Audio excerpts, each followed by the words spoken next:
سنكشف لكم اليوم عن الموعد والقنوات الناقلة والتشكيل المتوقع لمباراة النصر القادمة أمام غول هندي المرتقبة، والتي ستجمع الفريقين في الجولة الرابعة من دوري أبطال آسيا. سيحتضن ملعب الأول بوك مباراة النصر وغاوا الهندية في دوري أبطال آسيا، وجدير بالذكر أن في حال حقق العالمي الفوز والثلاثة نقاط سيتأهل لدور ال16 من البطولة. يخوض النصر المباراة وهو متصدرا ترتيب مجموعته برصيد 9 نقاط بالعلامة الكاملة، حققهما خلال الفوز في جميع المباريات دون التعرض لأي هزيمة أو تعادل.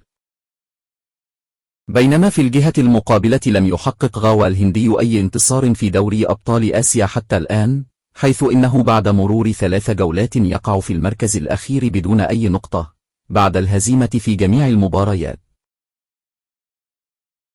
موعد مباراة النصر وغاوا الهندي القادمة.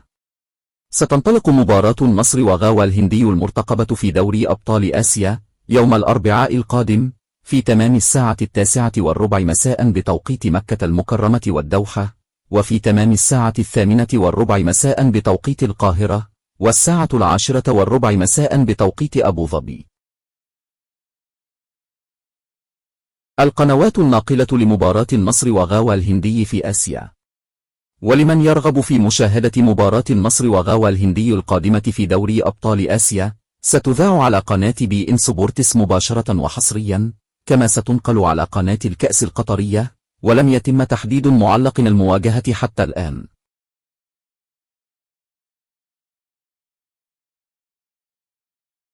تشكيلة النصر المتوقعة أمام غاوا الهندي: حارس المرمى نواف العقيدي.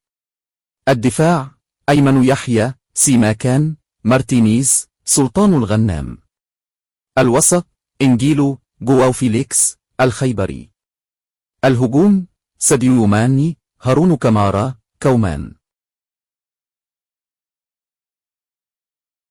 لا تنسى الاشتراك في القناة وتفعيل زر الجرس ليصلك كل جديد.